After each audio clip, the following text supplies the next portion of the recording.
What's up, my YouTube family? StaySINSharp. Trying to finish out this video thing with this second part on the N word, but I'm gonna close it out with this to my brothers and sisters.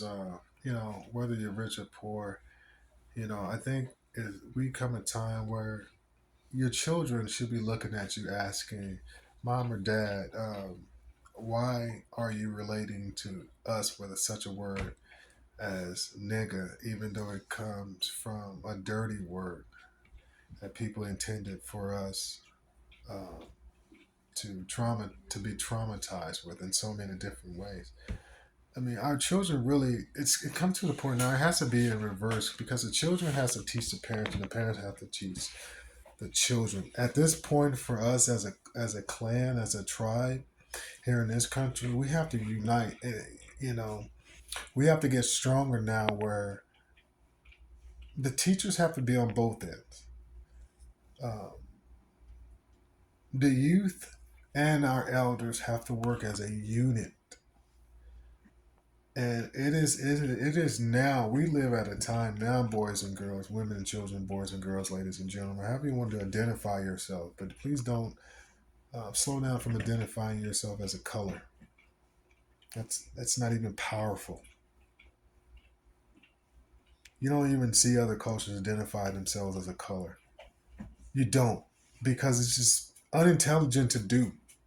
But it's free will, so another culture or color is not going to another culture or country's not going to say, "Hey, stop doing that," because it makes all of us look bad as humans.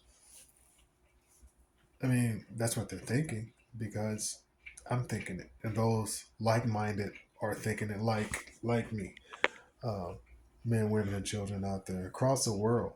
Like, I'm sure they wake up every day with a bowl of cereal. Like, they don't know it. Someday here, we're going to stop saying the N word. But yet it's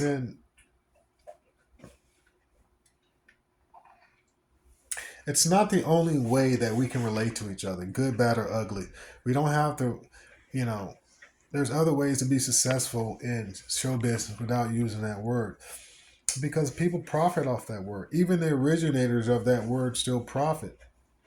Otherwise, how would a lot of people that use that word very often in their music, in their movies, in their commercials or whatever, in their ideas, how would they be so successful? Think about it. All the people that use that word in entertainment business or some form of fashion that influence us, all the influence use that word very often in everything they do.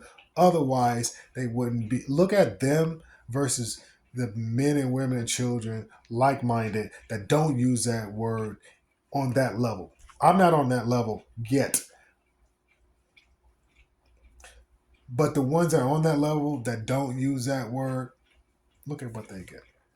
Even some of our greatest heroes that I like, all of us like Denzel Washington. When he started using that word in his movie, then it's all he's like, but he wasn't when he wasn't using that word and when he was talking like really cool. It was, I mean, come on, man, it's everywhere, man. It's like, why do people have to turn bad to be liked? Why? It's like it's like the most fucking irritating thing in the world. Like, you got to turn bad in order to be liked. That's special. And then almost like in reverse, it's like all the special people that used to be special riding the short bus. It's like they're like running shit, and they're the bullies now. All the short bus people are like the bullies.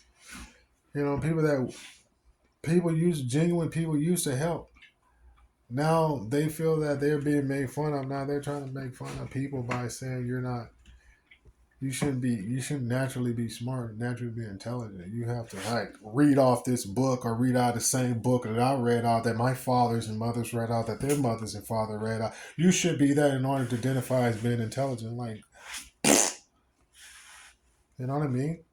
Like, and then you just sitting there like making little children don't have that type of superficial privilege to feel bad.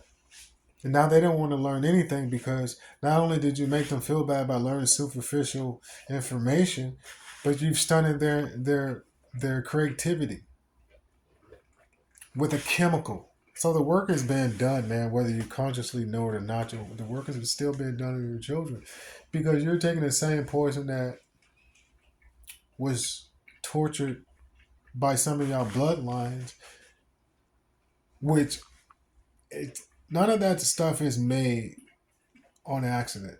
No word, nothing is created on accident. Everything is created. Everything's connected to the DNA at some point, whether it's inherited in the DNA or learned. Over time, it creates a habit and it becomes a part of your makeup. What you think and feel is who you are as a person. It's who your children are. It's who your children will become. Unless you do something about it or continue to do something about it in good standings.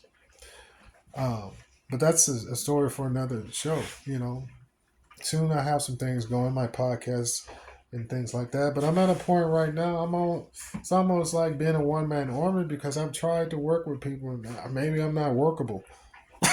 Man. I just because look, you know, I just have my own ideas that I have to. At this point, I've learned to like.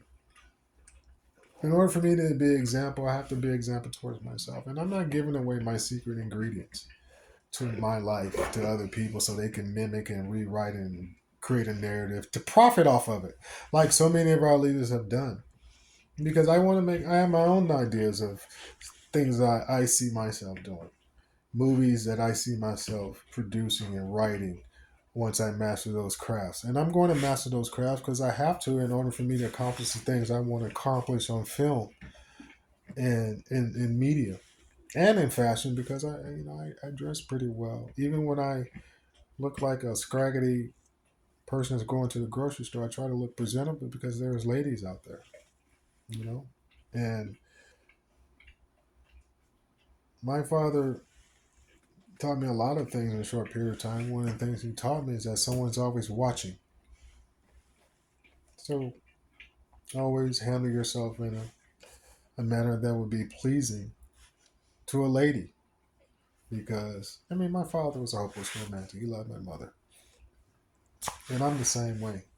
It don't matter. I still love the people that betrayed me or forced me to betray them, because hurt people. And since I don't like hurting people, I had to find a way to get away from the people that was hurting me so I wouldn't hurt them back, because it's just natural law. You hit me, I'm gonna hit you back, whether it's in the heart or physical. And I don't like hitting people in the heart, but I damn sure don't want to be hit in the heart, because that shit hurts.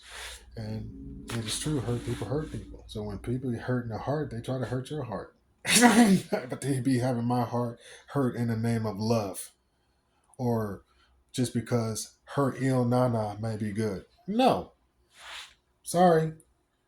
No, man, I'll deal with my own heart accordingly. I got to keep my heart intact so I can be able to do things like this. Because when you got a hurt heart, you don't want to be creative. And you can't create, you can't do God's work. And I like to do God's work because I'm finally at a stage in my life where I'm like, hey, I want to do God's work because I've done everything else. And my gifts will make room for me. So I know how to survive and have the basics. But my heart wants more. But I gotta work for that thing, and now I'm at a point where I gotta work my heart and work my this and work these two guys, because there's two of these guys. That's a recent discovery of my humanness. Like, hey, I got 2 ears and one mouth, so use less of this guy, naturally. But yeah, my brothers and sisters that call each other the N word, it's not a knock on you, because a lot of y'all have made livings and like in most of our neighborhoods in America, it's just a part of the what y'all call street culture, man.